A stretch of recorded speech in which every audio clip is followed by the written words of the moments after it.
Terima kasih Anda masih bersama kami. Bagi Anda yang baru saja bergabung, kami hadirkan kembali 3 berita utama hari ini.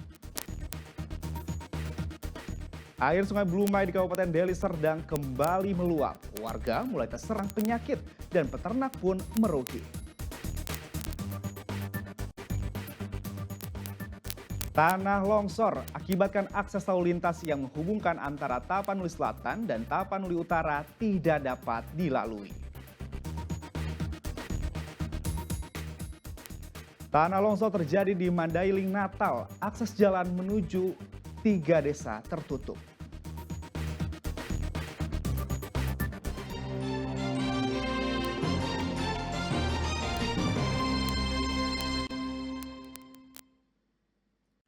Akibat longsor, akses lalu lintas yang menghubungkan Tapanuli Selatan dan Tapanuli Utara tidak dapat dilalui.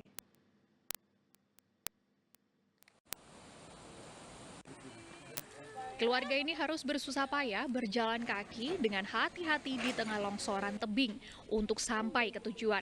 Sementara seorang perempuan tampak pelan-pelan berhati-hati jalan menuruni salah satu sisi tanah longsor. Ya, aktivitas di kawasan ini lumpuh setelah terjadi tanah longsor. Jalan Nasional Batu Jomba di Desa Luat Lombang, Kecamatan Sipirok, Tapanuli Selatan, longsor setelah terjadi hujan deras selama 3 hari. Longsor ini diduga juga dipengaruhi kondisi tanah karena berada pada daerah patahan. Besok pagi ini bisa langsung dilewati. Ya, targetnya secepatnya karena memang persoalan Batu Jomba ini persoalan lama. Ingat 2 tahun lalu ini sudah pernah diaspal dengan jalan pakai teknologi grid ya, geogrid. Ternyata hanya 1,5 tahun udah nggak ada lagi, hilang. Kemudian ini ditimbun pemeliharaan, kemudian hilang lagi.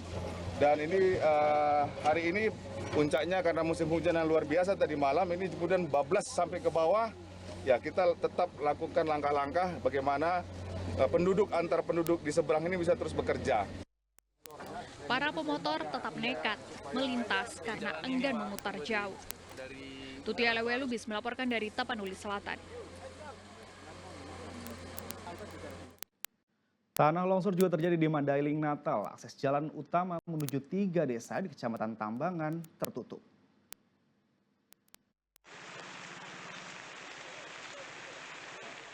Hujan deras yang berlangsung selama sepekan mengakibatkan akses jalan utama tertimbun longsor. Kondisi jalan tampak berlumpur meski sudah diupayakan menggeser timbunan ke pinggir jalan. Jalan ini penghubung 3 desa di Kecamatan Tambangan, Kabupaten Mandailing, Natal. Akibat material tanah longsor yang menutupi seluruh badan jalan, membuat warga 3 desa tersebut menjadi terkendala untuk beraktivitas selama hampir sepekan. Warga sekitar tidak tinggal diam. Mereka bersama-sama membersihkan material longsor agar lalu lintas kendaraan kembali lancar. Hanya inilah jalan satu-satunya akses jalan kami yang keluar dari desa ini.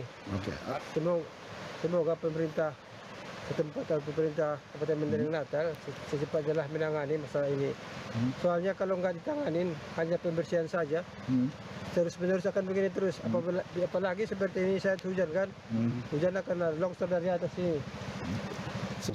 Meski material sudah dibersihkan, namun ancaman longsor susulan masih terus menghantui warga sekitar karena tebing di sekitar lokasi sudah terkikis akibat longsor tersebut.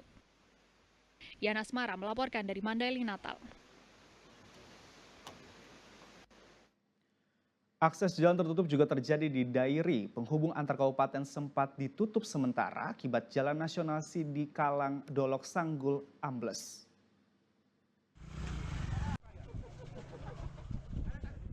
Jalan Nasional Sidikalang Dolok Sanggul, Kecamatan Parbuluan, Kabupaten Dairi, amblas panjang 12 meter. Tampak ekskavator sedang dijalankan guna membersihkan tumpukan tanah akibat longsor. Peristiwa ini terjadi saat hujan deras pada Kamis malam. Beruntung saat kejadian tidak terdapat pengendara yang tengah melintas. Usai kejadian, Polres Dairi telah memberlakukan pengalihan arus ke jalan alternatif Panggiringan Tanjung Beringin selama perbaikan.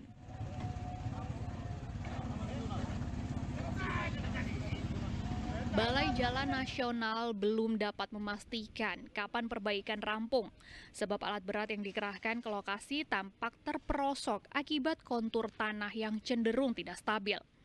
Belasan personel polisi tampak siaga di lokasi untuk membantu pemotor yang terpaksa tetap melalui akses ini. Sudah berusaha, 2 atau 3 alat berat sudah diturunkan dan proses awal untuk penimbunan juga sudah berjalan. Namun demikian kondisi tekstur tanah juga masih belum terprediksi karena bergerak terus ke bawah sehingga menyebabkan satu alat berat terperosok. Hingga saat ini berupaya untuk mengevakuasi satu alat berat tersebut untuk bisa bekerja kembali sehingga alternatif lain. 3 alat berat lainnya telah diupayakan untuk membantu menstabilkan tanah di lokasi jalan yang amblas. Tuti Alewelubis melaporkan dari Dairi. Kekerasan oleh pengasuh terhadap balita terjadi di tempat penitipan anak kawasan Medan Sunggal, Kota Medan. Polisi telah menetapkan seorang pengasuh sebagai tersangka.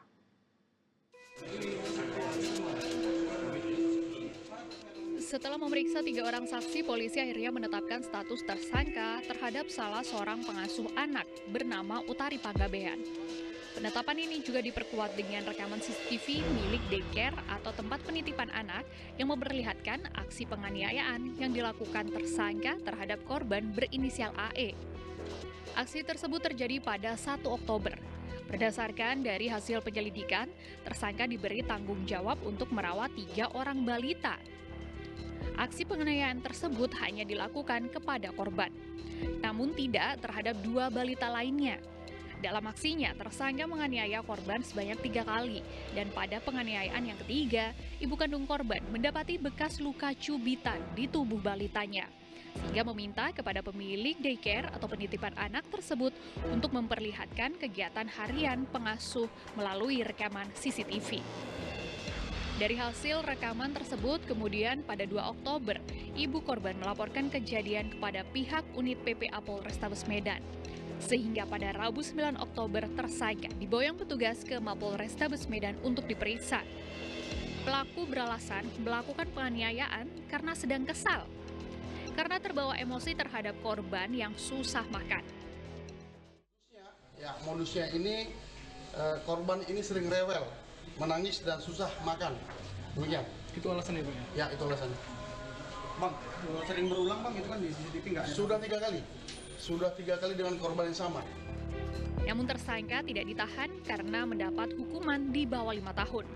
Pihak kepolisian hingga saat ini masih terus melakukan penyelidikan terkait kasus ini dan akan memeriksa saksi-saksi lain.